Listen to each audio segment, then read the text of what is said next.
Amém, querido? Aproveitando que você está de pé.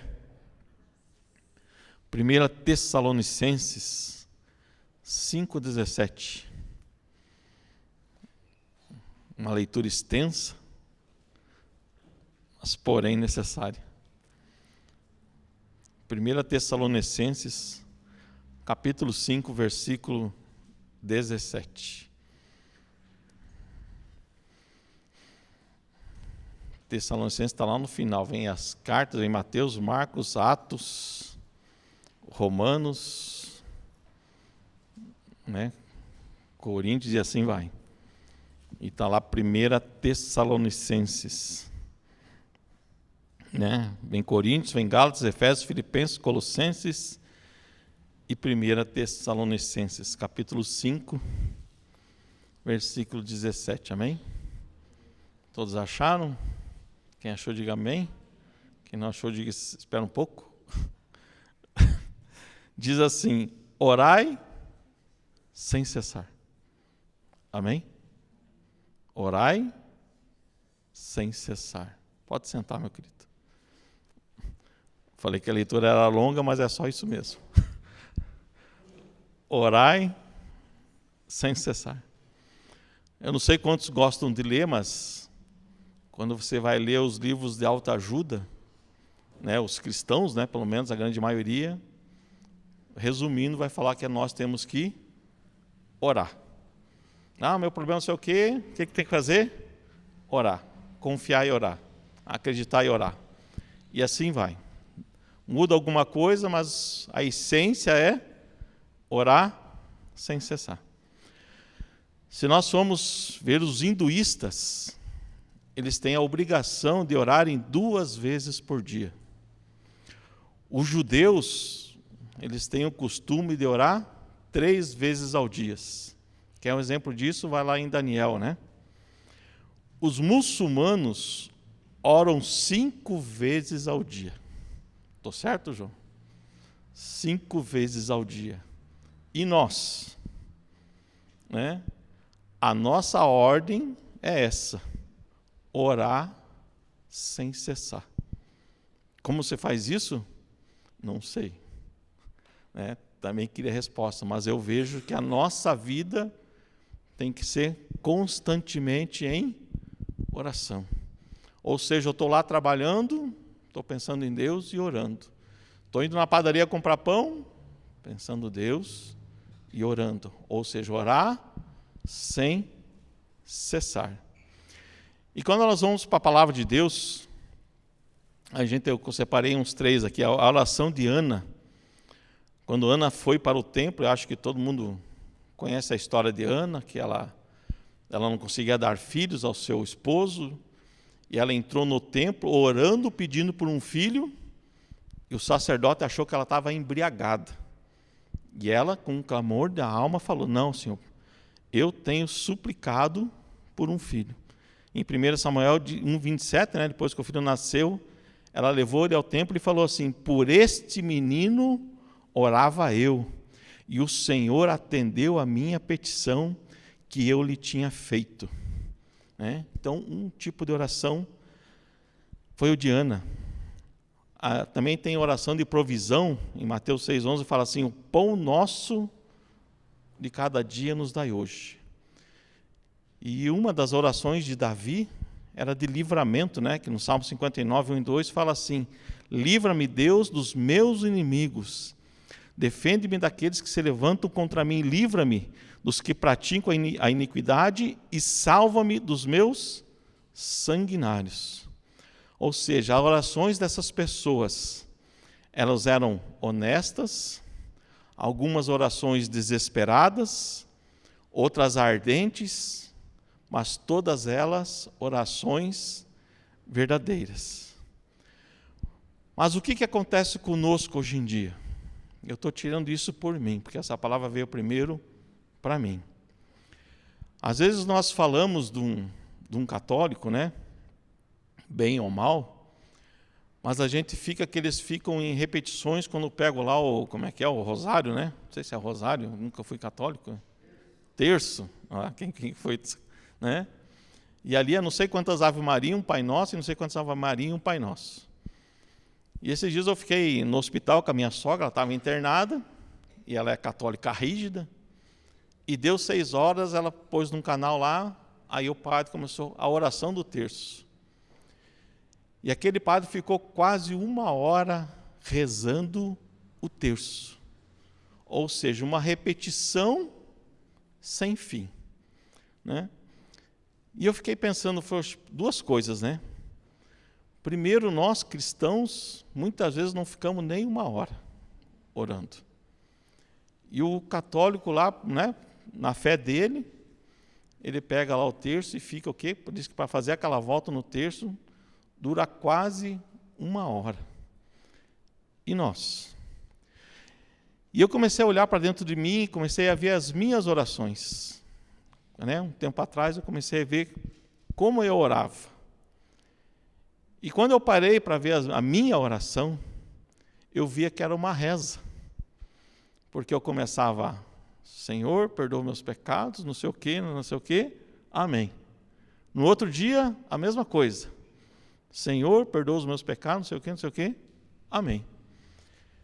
Aí eu comecei a ver a minha oração, mudava uma ou outra coisa. Eu falei, Senhor, essa minha oração está sendo mais uma reza do que uma oração. E o que é a oração? É você ter intimidade com Deus. É nós falarmos com Deus e muitas vezes ouvirmos o que Ele tem para nós. Mas eu faço uma pergunta para mim e para você. Se você ouvisse a tua oração, né, se é que nós oramos todos os dias, mas se você ouvisse a tua oração, você a suportaria? Se você ouvisse a tua oração, será que não é uma reza? Será que nós não pedimos sempre as mesmas coisas, no mesmo ritmo e na mesma sequência? Né? Então essa é uma pergunta que eu fiz para mim e eu faço para você. Quantas vezes nós buscamos fazer uma oração verdadeira? Quantas vezes nós buscamos fazer uma oração vulnerável e íntima? Né? E quando nós conseguimos fazer isso, né, Deus rompe esse ciclo de reza e nos convida a confiar nele. E o que eu quero falar nesta noite? Né?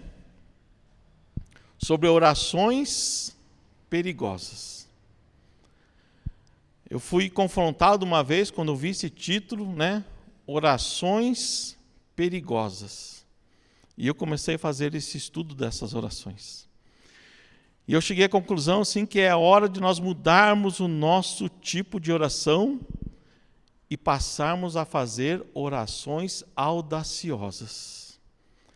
É a hora de nós pararmos de ficar no raso, só vendo, né? Olhando a paisagem, é a hora de nós mergulharmos na oração. E o primeiro desafio que eu marquei aqui, numa oração de Jesus, em Lucas 22:42, ele fala assim, dizendo, Pai, se queres, passa de mim este cálice. Eu já preguei isso uma vez, está lá no YouTube, né, o cálice da ira de Deus. Mas o que eu quero ficar é no finalzinho aqui. Todavia, não se faça a minha vontade, mas a tua vontade. Essa é uma oração perigosa. Que muitas vezes nós pedimos alguma coisa para Deus, ó Deus, faz isso, faz isso, faz isso, faz isso, e insistimos, clamamos, mas nós não temos coragem de falar, Pai, que seja feita a tua vontade antes da minha. Quer um exemplo disso na Bíblia? Abacuque. Abacuque estava vendo toda a corrupção do templo, tudo aquilo que os sacerdotes estavam fazendo, e ele começou a orar a Deus pedindo o quê? Justiça. E quando Deus fala com Abacuque, fala mais ou menos assim, Abacuque, você não sabe o que eu vou fazer com este povo. E o que Deus falou para Abacuque? Olha, eu vou mandar os babilônicos invadirem Israel. Ou seja, ia vir o quê? Um sofrimento para aquela nação. E Abacuque não gostou daquela resposta de Deus. Ele falou, não, Senhor, mas eu estou orando para o Senhor limpar o templo, e o Senhor manda um povo mais idólatra, pior ainda, né? E acabar, e aumentar o nosso sofrimento. Mas essa foi uma oração que Abacuque fez. Seja feita a tua vontade. Muitas vezes nós achamos que a oração é uma varinha de condão. Não, eu vou orar, vou pedir a Deus e Deus vai fazer acontecer. E muitas vezes nós nos frustramos com a nossa oração porque às vezes Deus não faz. Não estou dizendo que Deus faz, não deixa de fazer, Deus faz. Mas algumas vezes Deus não faz. Assim como Abacuque pediu, Deus fez justamente ao contrário. Mandou o quê? Uma nação idólatra. Né? Por quê? Porque o Senhor fez a sua vontade. Muitas vezes nós não concordamos, mas quem somos nós para colocar Deus na parede e dizer, Deus, por que o Senhor fez isso?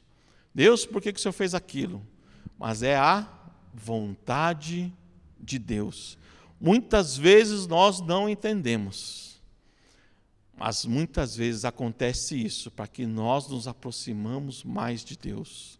Alguma coisa Ele tem lá na frente para nós e nós não atendemos a isso. Quando nós fazemos uma oração simples, autêntica, sincera, isso move o coração de Deus. Então, quando nós somos o mais sinceros possíveis, o mais autêntico possíveis, isso move o coração de Deus. Mas uma coisa que nós temos que colocar na nossa oração, que seja feita a tua vontade. Essa é uma oração perigosa. Eu lembro que há uns 20 e poucos anos, 24 anos atrás, eu estava em Curitiba, de repente eu recebi uma ligação 6 horas da manhã de uma amiga nossa de família lá de Barra Velha. Eu estranhei a ligação dela e ela me falou assim, eu perguntei, daí, está tudo bem, Sasha? Ela falou, não está tudo bem, Emerson. Teu pai estava aqui em casa tomando café, se divertindo, e de repente ele não falou coisa com coisa e ele caiu, né? E ele está no hospital. Nós saímos, peguei minhas coisas, né, meus filhos, e fomos para Barra Velha, e meu pai tinha sofrido um derrame. E o meu pai sempre foi cristão, mas ele sempre teve as quedas dele. E ele tinha 2 problemas. Um foi com bebida alcoólica, que quando ele se separou da minha mãe, e quando a segunda esposa dele faleceu, ele se jogou para a bebida, ele ficava em depressão, ele, né, bebia muito. E a outra coisa que meu pai tinha, ele fumava muito. Fumava aquela carteira Continental, para quem não conhece, era um cheiro forte de um cigarro, que eu às vezes tinha vergonha de ir na igreja com a minha roupa, porque minha roupa fedia cigarro. E eu sempre orava pelo meu pai, constantemente. Falava, Senhor, liberta o meu pai. E 6 meses antes do meu pai ir para o hospital, eu fui visitar ele em Barra Velha, e quando eu entrei na casa, eu senti um ar diferente. O cheiro estava diferente. Né? Parecia assim, antes parecia que tinha uma opressão, agora parecia que tinha libertação naquela casa. Eu chegava lá e falei, nossa, o que aconteceu, pai? Ele falou assim, ó, filho, essa semana eu fumei meu último cigarro e falei assim para Deus que nunca mais iria fumar. E ele largou o cigarro daquele dia em diante. E ele viveu 6 meses sem fumar. Ele começou a trabalhar nos Gideões e começou a levar a Bíblia nas escolas e tudo mais. E eu lembro que o Samuel tinha uns 7 anos, né? A Sara era pequenininha, uns 5 anos. A Sara era pequena, recém-nascida. E quando eu recebi essa notícia, que eu fui lá para Joinville, onde meu pai estava, e quando tem ele estava na UTI, e quando eu cheguei para a enfermeira deu lá, para quem já teve pessoas na UTI sabe como é que é, ela dá lá o diagnóstico, e eu cheguei para ela e falei bem assim, doutora, não minta para mim. Eu tenho as irmãs do meu pai lá com 80, 70 anos, um monte de cabelinho branco lá embaixo na recepção, tenho a esposa dele, tenho meu irmão, minhas noras. Eu quero que a senhora seja sincera, meu pai vai sair dessa. E ela olhou para mim e falou assim, olha, eu nunca vi um derrame como teu pai teve e o teu pai ainda está vivo. Só que se ele viver, ele vai vegetar numa cama. E naquele dia ela deixou eu e meu irmão entrar no hospital, no leito lá, que não podia entrar de dois, né? Só podia entrar um, mas naquele dia. E eu fui lá, orei com meu pai. Não sei se ele me escutou, mas eu sei que uma lágrima saiu do rosto dele. E quando eu cheguei em casa, eu orei assim e falei: Senhor, se for para o meu pai ficar numa cama, eu não quero. Que o Senhor o leve. E passou-se 4 dias, o Senhor levou o meu pai. E eu pude entender que seja feita a tua vontade, Senhor. Eu queria que meu pai estivesse vivo para curtir os meus netos, para curtir os netos dele, né? Para curtir os meus filhos, ver o casamento do meu filho, ver como minha filha cresceu, se formou agora na faculdade, teve uma menção honrosa no TCC dela. Eu queria ver tudo isso e queria que o meu pai participasse disso. Mas o Senhor cefou meu pai muito cedo, com 63 anos, faltava 10 dias para ele fazer 64. E hoje eu entendo que seja feita, Senhor, a tua vontade e não a minha. Talvez se meu pai estivesse vivo, talvez ele voltasse para aquela depressão. Talvez ele voltasse para a bebida, voltasse para o cigarro, talvez morresse e não fosse salvo. Mas eu sei que o dia que o Senhor vier me buscar, eu vou me encontrar com meu pai lá no céu, porque ele se libertou de todo o mal dessa terra e fez a obra de Deus. Então, uma vida de fé é diferente de uma vida de conforto. Eu não quero dizer que você está errado em pedir um carro, uma casa, nada disso. Mas eu quero que você entenda que uma vida de fé, primeiramente, não é uma vida de conforto. Amém? Quando nos posicionamos, né, o Senhor disse que nós faríamos as mesmas coisas que Ele fez e faríamos maiores. Em Abacuque 4,16 fala assim: cheguemos, pois, com confiança ao trono da graça, para que possamos alcançar misericórdia e achar graça, a fim de sermos ajudados em tempo oportuno. Então, a primeira oração perigosa: Senhor, faça a tua vontade. Uma oração de submissão. A oração que Jesus fez: Senhor, passa de mim esse cálice, mas antes, faça a tua vontade. O segundo ponto de uma oração perigosa é quando você fala assim: examine-se. Examina, Senhor. Sonda o meu coração. Davi fez essa oração.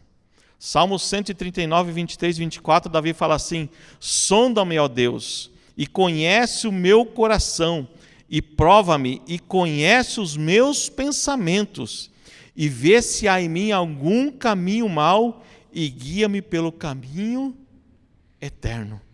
Ou seja, sonda-me. Quando nós fazemos essa oração, o Senhor começa a revelar quem nós somos.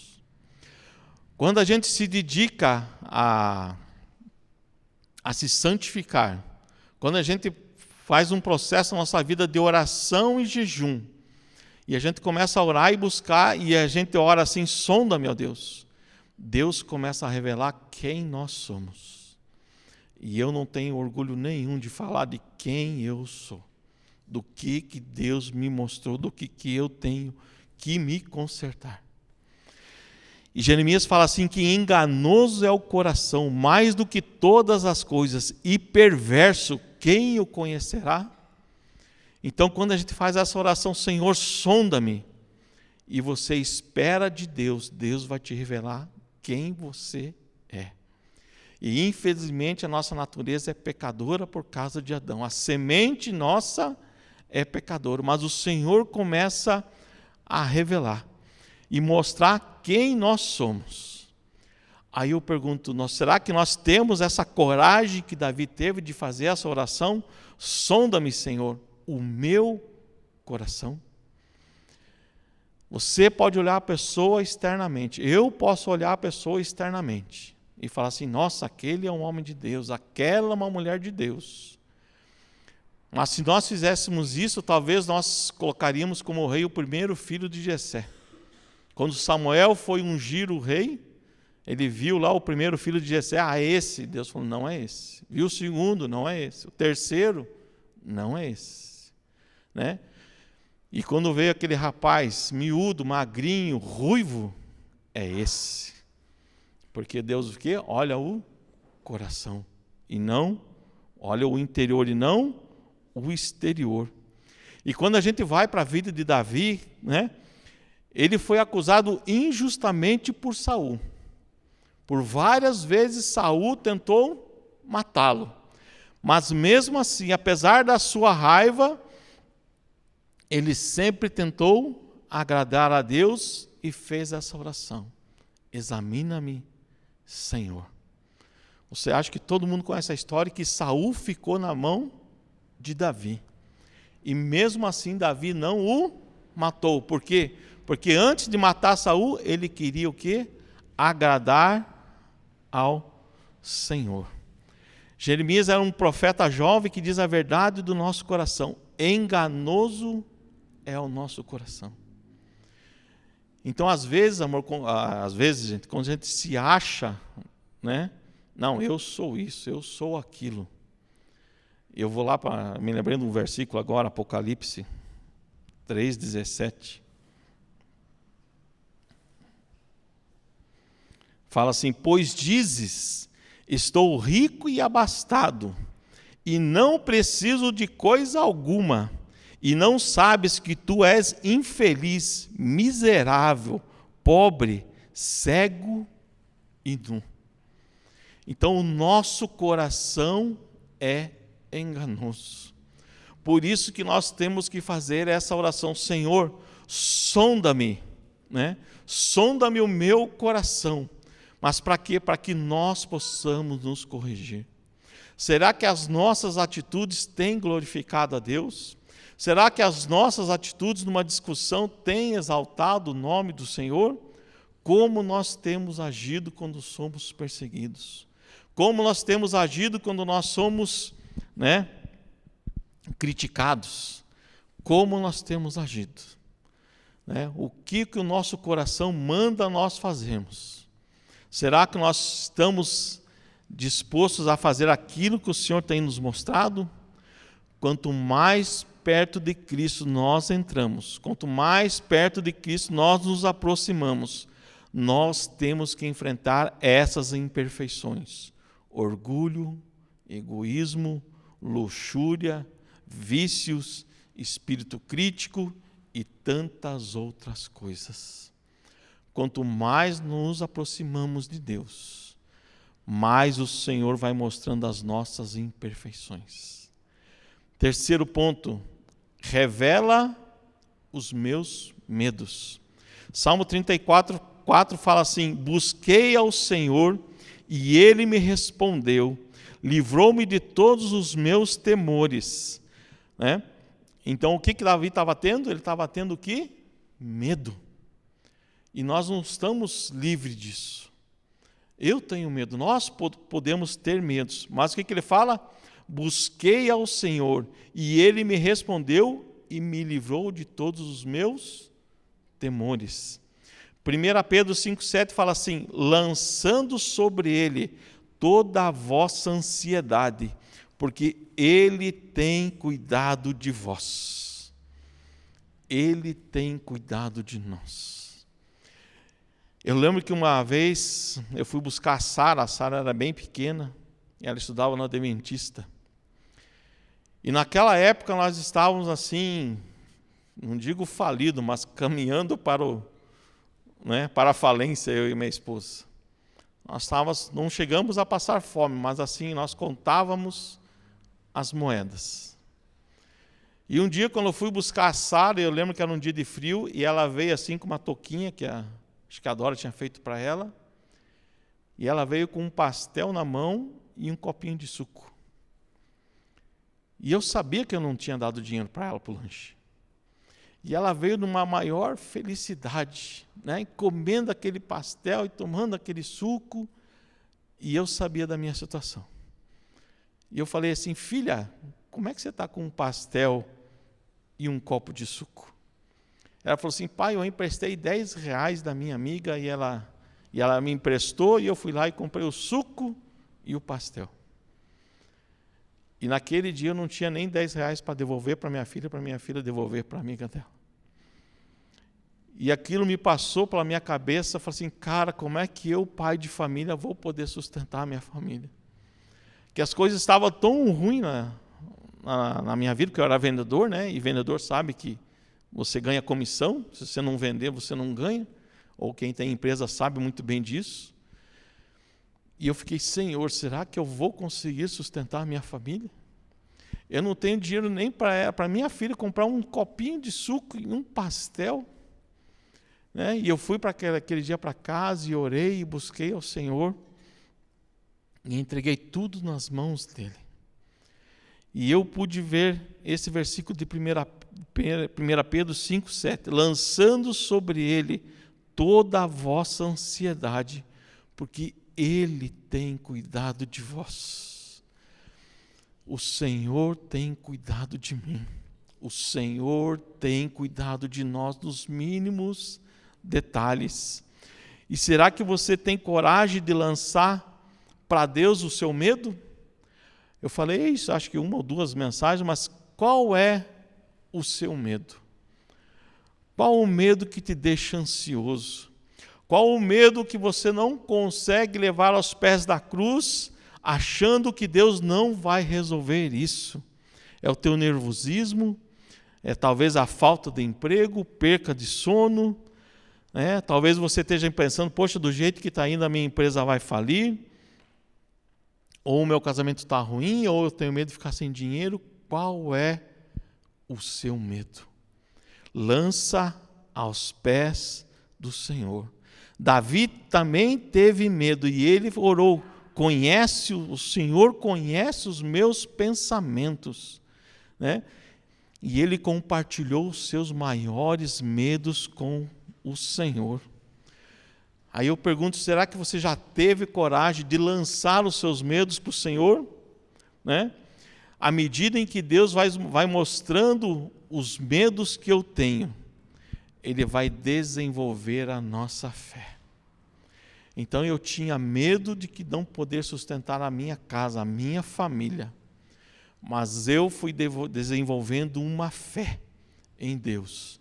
Que eu falei assim: até aqui o Senhor tem me sustentado. Até aqui o Senhor tem me sustentado. E nos últimos tempos eu tenho tido umas experiências com Deus. Que do nada alguém vem e dá alguma coisa para nós. Do nada aparece alguma coisa, ou alguém dá uma oferta. Hoje mesmo ganhei 3 livros, não esperava, mas o Senhor tem cuidado de nós, de cada um de nós. E você tem coragem de falar: Senhor, eu tenho medo disso, eu tenho medo que aconteça isso, eu tenho medo que talvez eu perca meu emprego, mas revele isso ao Senhor. Faça essa oração corajosa. O 4º ponto é: quebranta-me. Salmo 34, 18 fala assim: perto está o Senhor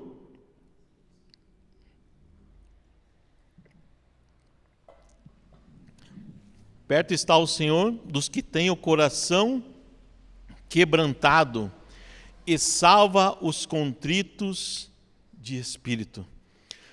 No Salmo 51, 17 fala assim: os sacrifícios para Deus são o espírito quebrantado, e um coração quebrantado e contrito não desprezará o Deus.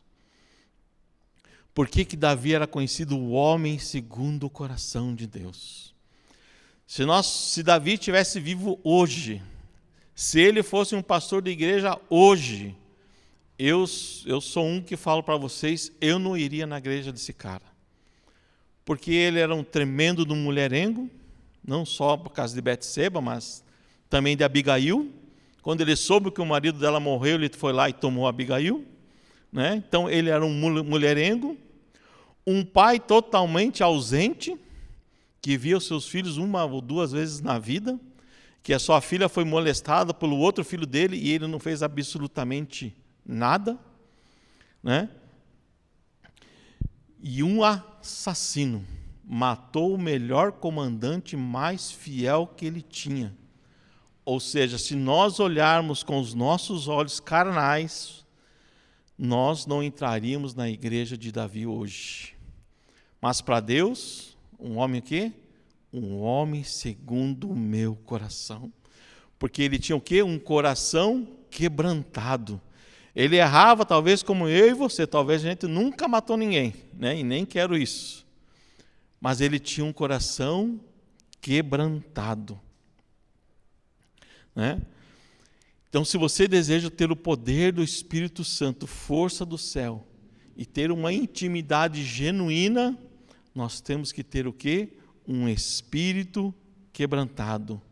Em vez de você pedir o que você deseja, você pode pedir: Senhor, quebranta-me, né? Senhor, quebranta o meu coração. E o que nós estamos perdendo ao se apegar nesse conforto, né? Mateus 16, 25 fala assim: porque aquele que quiser salvar a sua vida, perdê-la-á. E quem perder a sua vida por amor de mim, achá-la-á. Ou seja, quem põe os seus próprios interesses em primeiro lugar, nunca terá vida verdadeira. Nós cantamos aqui: quero beber desta água viva. Mas se nós colocamos os nossos interesses pessoais, materiais em primeiro lugar, né, nós não estamos nos quebrantando. Jesus nunca nos convidou para uma vida de conforto, mas sim para uma vida de rendição e sacrifício. É isso que Ele quer de nós. É no doar de nossas vidas que encontramos a verdadeira alegria.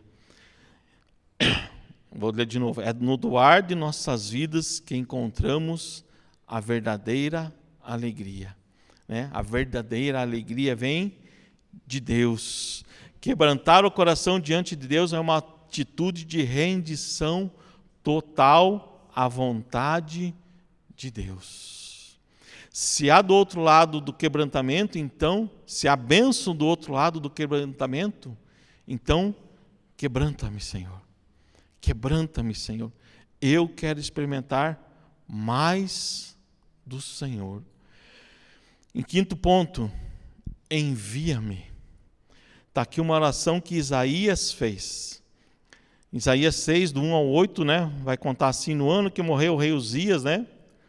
Ele fala assim que ele estava no meio de um povo impuro e ele tinha lábios impuros. E ele era profeta.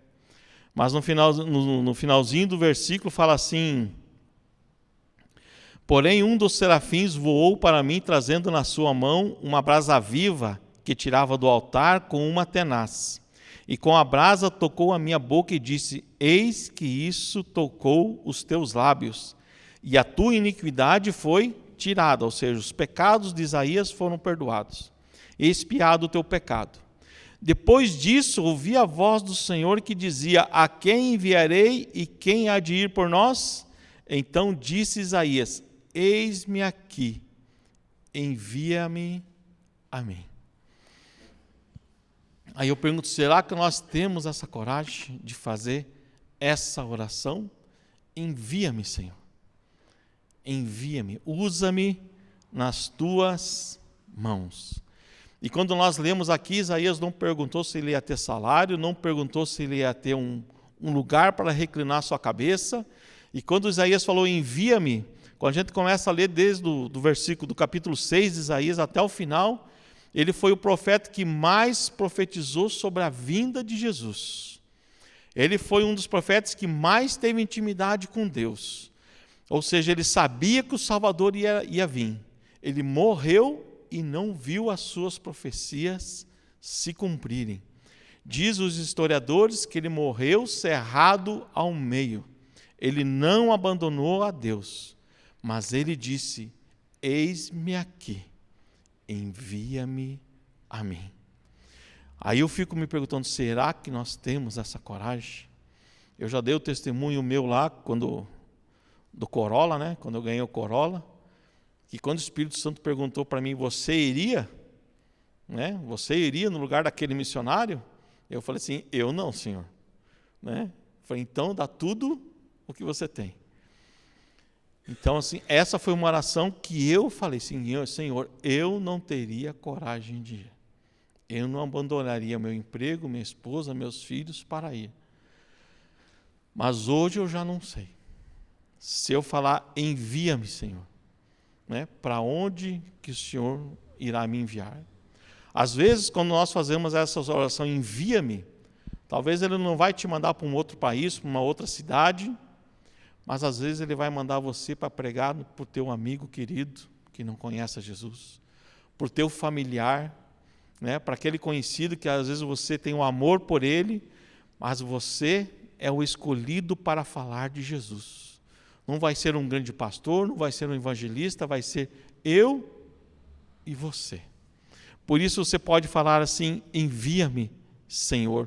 Aí vai se cumprir o que está em Gálatas 2:20, que diz assim, já estou crucificado com Cristo, e vivo não mais eu, mas Cristo vive em mim. E a vida que agora vivo na carne, vivo pela fé do Filho de Deus, o qual me amou e se entregou a si mesmo por mim.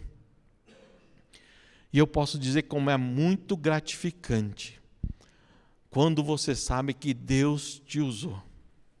Eu lembro que nós frequentamos a congregação lá do Novo Mundo, uma congregação da Terceira Igreja, uma igreja bem pequenininha, e depois nós saímos de lá, fomos para outra igreja, né? Tudo na direção de Deus. E um dia eu voltei lá naquela igreja, porque acho que tinha uma confraternização, eu nem lembro o que era, mas fazia 1 ano e pouco que nós tínhamos saído de lá. E veio uma irmã para mim, me cumprimentou, e eu cumprimentei ela, e ela falou assim, nossa, irmão, que saudade de vir o irmão pregar, não sei o quê. Eu me lembro de uma pregação sua que nunca saiu da minha cabeça. Imagina, fazia 1 ano que eu não ia lá. E ela falou assim, aquela pregação da lepra, quando o senhor falou da lepra e tal. E eu fiquei pensando, eu não lembro dessa pregação. E ela falou que ela se lembrava de tudo. E naquele tempo não tinha como nós temos hoje, né? Quem não veio no culto pode assistir no YouTube depois e tal. E eu fui lá e peguei os meus esboços, né? E procurando mais ou menos a data e achei o esboço. E quando eu achei o esboço, eu me lembrei da mensagem. E naquele dia eu estava tão nervoso, mas tão nervoso, que eu não concluí a mensagem. E eu lembro que eu errei assim, tipo, na minha cabeça eu tinha errado a mensagem. Tinha pulado, né? Não tinha concluído, ou seja, a hermenêutica foi toda errada. Mas para você ver como não é você e nem eu que fazemos a obra, é o Espírito Santo de Deus. E aquela mulher falou para mim que aquela mensagem ficou gravada e até hoje, até aquela data, né? Ela já está com o Senhor. Ficou gravada no coração dela aquela mensagem da lepra.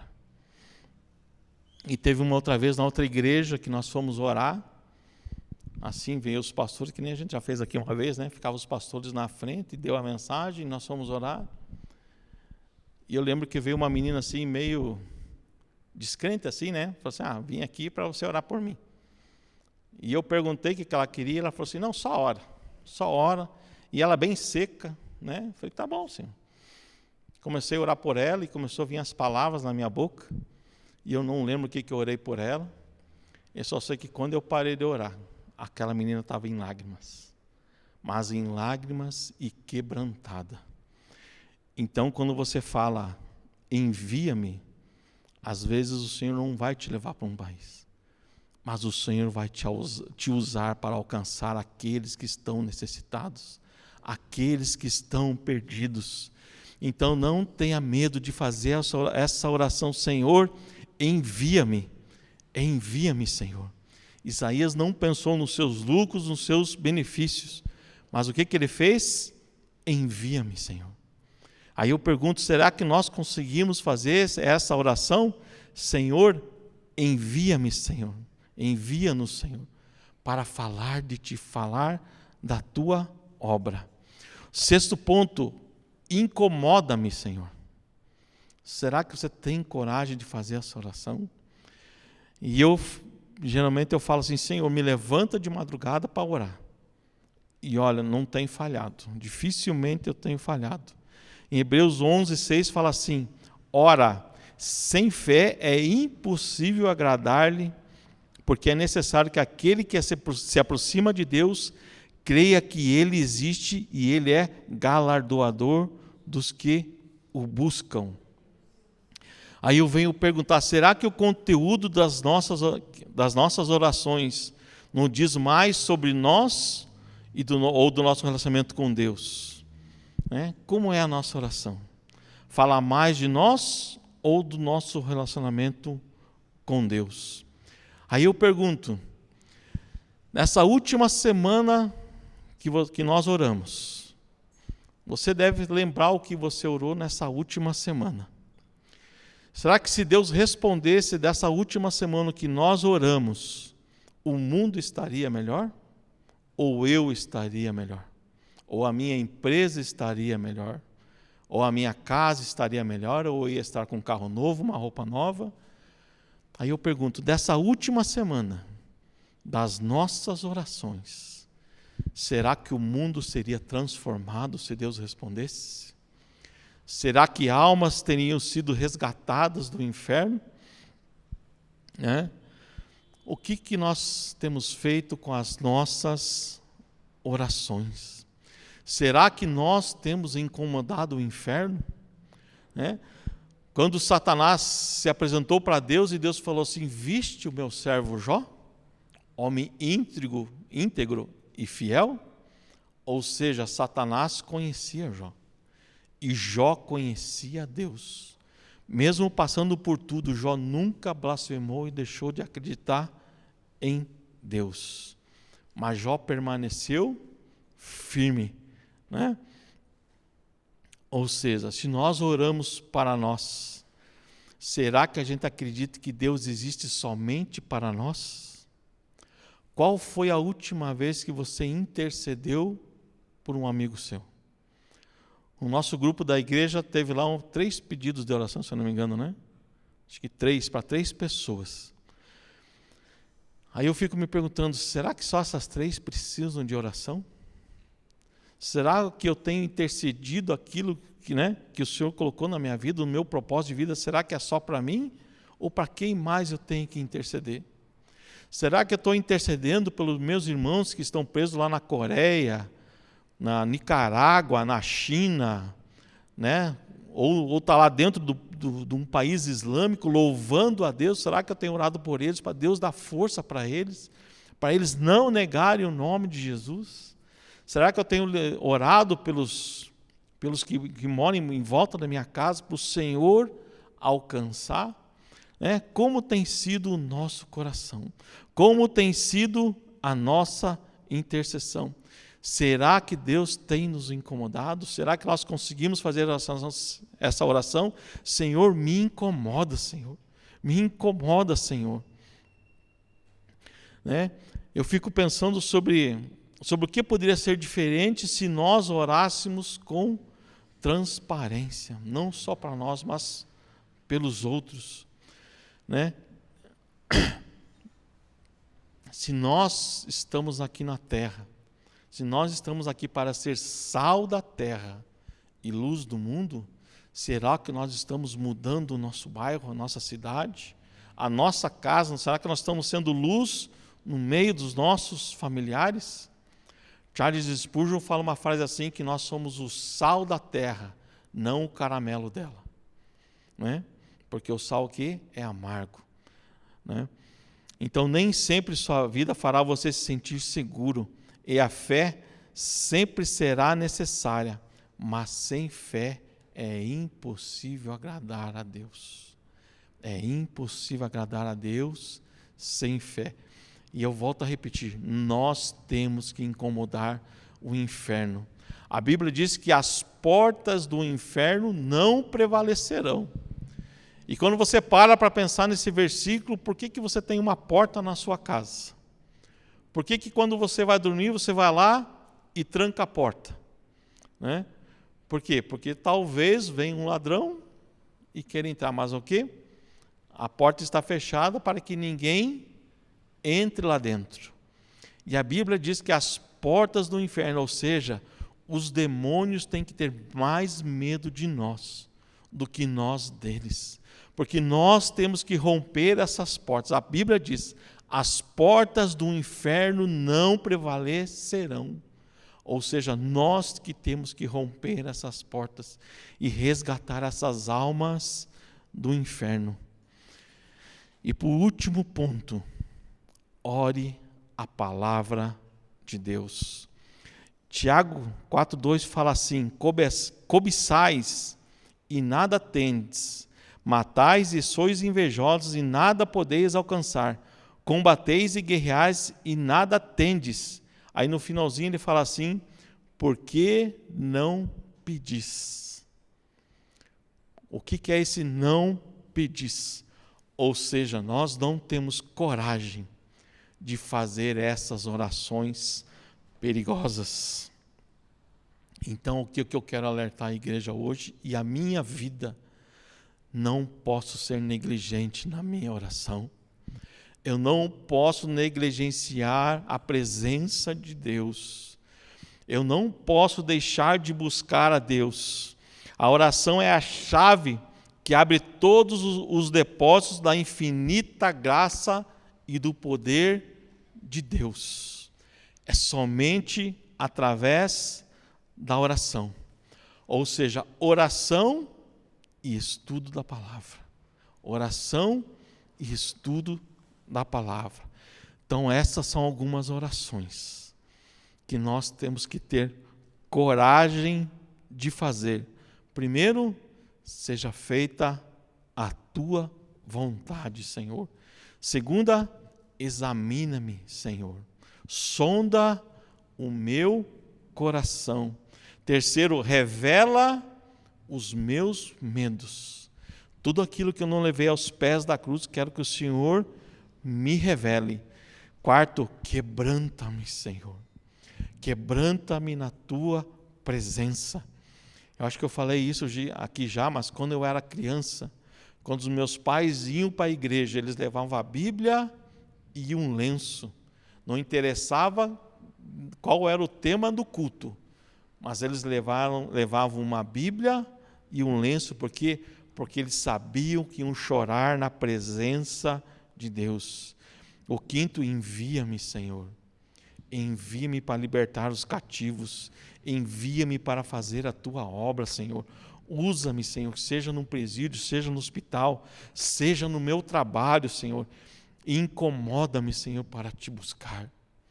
Isso eu venho orando, que o Senhor nos dê sede da tua presença. Que nós possamos ser uma igreja que temos sede da presença do Senhor e que nós possamos orar a palavra. O Senhor está buscando como a última mensagem: estou à procura daqueles que me adoram em espírito e em verdade. Fica de pé, querido. Eu quero orar com você.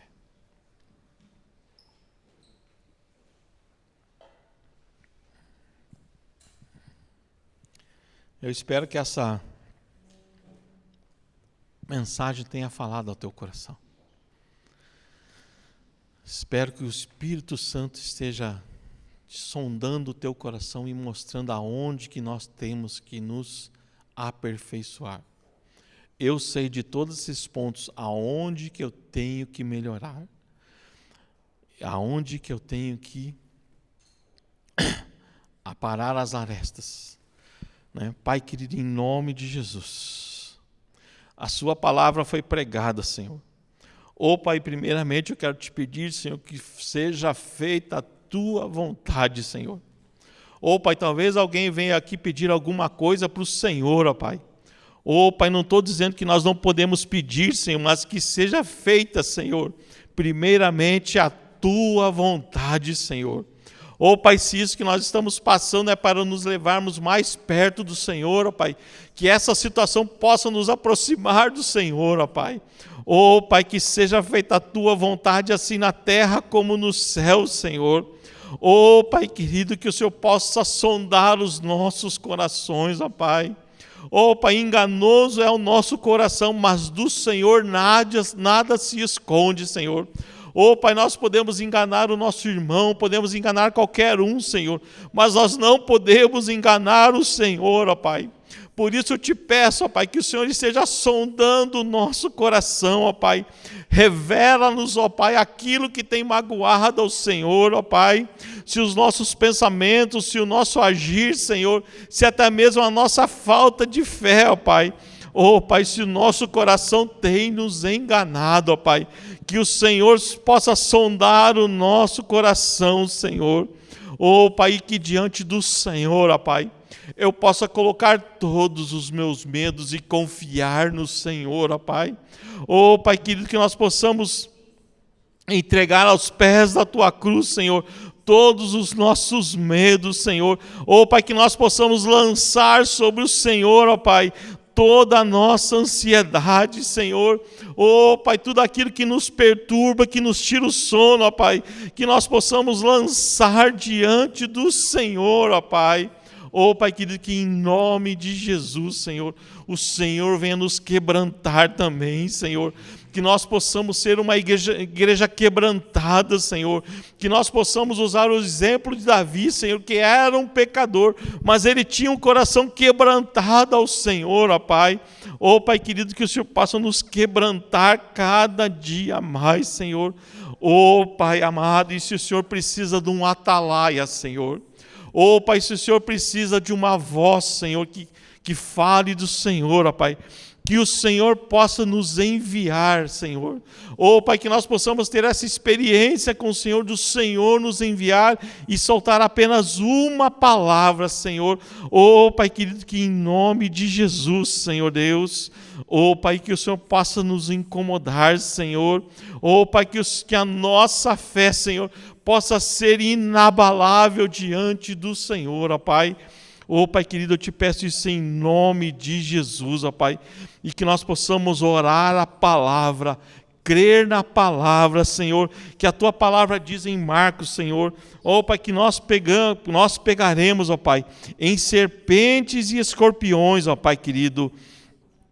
Ó Pai querido, nós vamos expulsar demônios, pegar em serpentes, e nada mortífero nos fará mal, Senhor. Se aquilo que nós bebemos for mal, Senhor, não nos fará, Senhor. Ó Pai, diz a Tua palavra que se nós colocarmos as mãos sobre enfermos, elas ficarão curados, Senhor. Que a Sua palavra, Senhor, venha se cumprir, ó Pai. Que nós possamos tomar posse da Tua palavra, Senhor Deus, em nome de Jesus, Senhor.